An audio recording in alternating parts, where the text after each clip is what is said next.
Imagine a world where one man holds the power of life and death over millions. A world cloaked in secrecy, where truth is a dangerous luxury.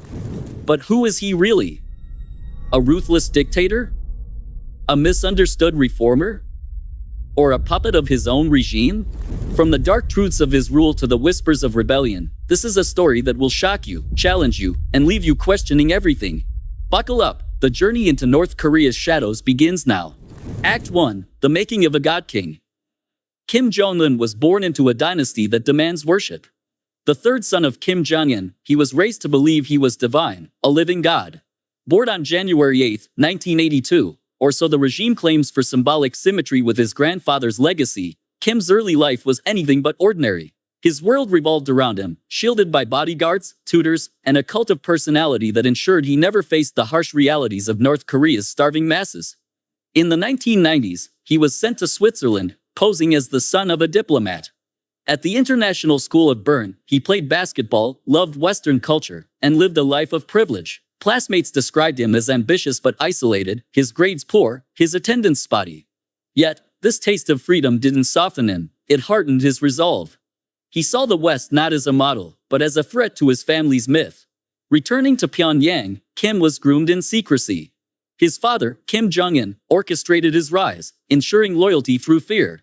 When Kim Jong-un died in 2011, the 28-year-old Kim Jong-un inherited a nation on the brink, a nuclear-armed hermit kingdom, isolated, impoverished, yet fiercely loyal to the Kim dynasty. But could a millennial with a Western education change North Korea's course? Or was he destined to rule with the same brutality as his forefathers? The stage was set, but the world didn't know what to expect. Hope flickered briefly, maybe Kim would open North Korea's doors. But hope in the hermit kingdom has a way of turning to ash. Act 2. The Ruthless Consolidator. Kim Jong-un didn't just inherit power, he seized it with blood. His early years as leader were a masterclass in ruthlessness.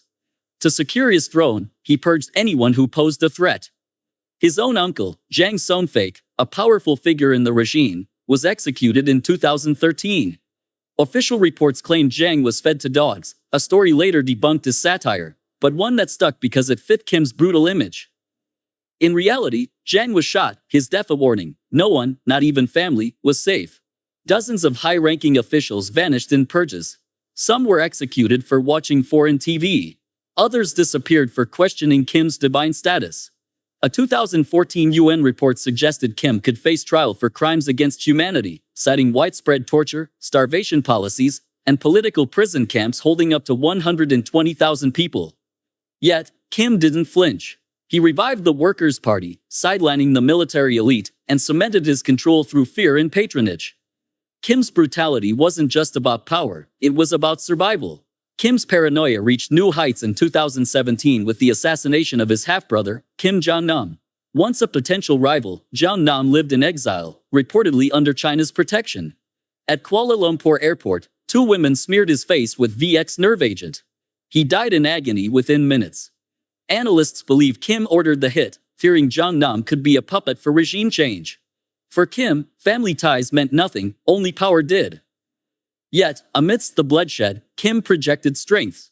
State media called him the great successor, a leader destined to outshine his father and grandfather. But behind the propaganda, a question lingered: was Kim a master strategist, or a desperate man clinging to a crumbling empire?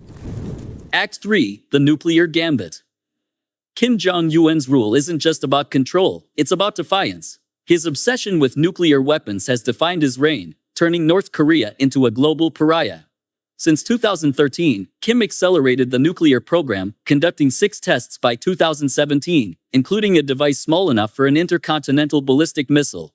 Suddenly, the US mainland was within reach. The world held its breath as Kim traded insults with President Donald Trump, who called him Rocket Man, while Kim vowed to tame the mentally deranged US dotard. But why the nuclear fixation? For Kim, it's survival. North Korea's economy is a wreck. Sanctions, mismanagement, and isolation have left millions in poverty.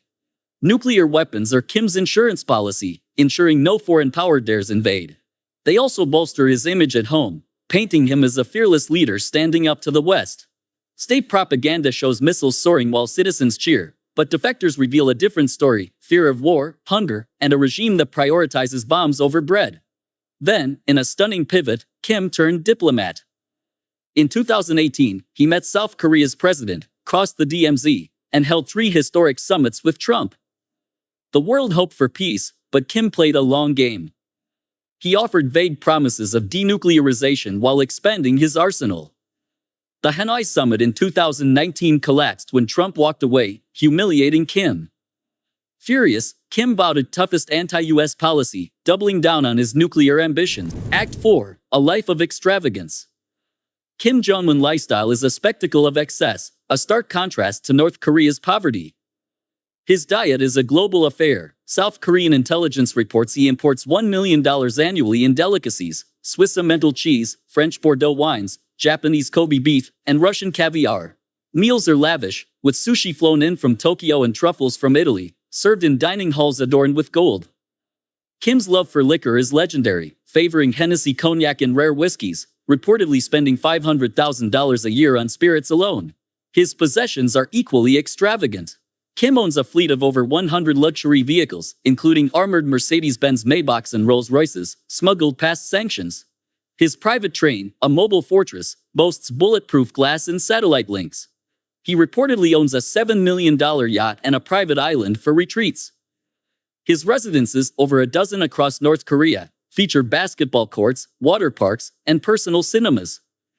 Kim's hobbies reflect his Western influences. He's an avid NBA fan, collecting Air Jordans. Kim's extravagance exists in a nation where 60% live on less than $2 a day. While he feasts, millions face hunger, their lives tethered to state rations. Some see Kim's lifestyle as a symbol of defiance, proof of North Korea's resilience. Others view it as theft, a leader draining his nation for personal pleasure. Kim Jong-un remains one of the world's most enigmatic figures, a man who inspires fear, fascination, and debate.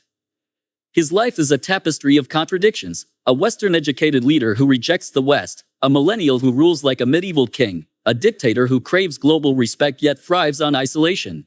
For every step toward reform, there's a shadow of repression.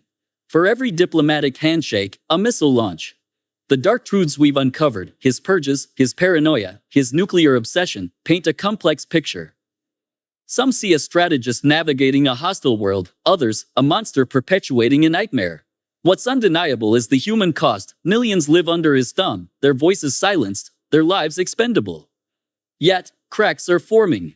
Information leaks, elites waver, and the world watches, waiting for the next move in Kim's high-stakes game. If this journey into North Korea's shadows gripped you, hit that like button, subscribe, and ring the bell for more.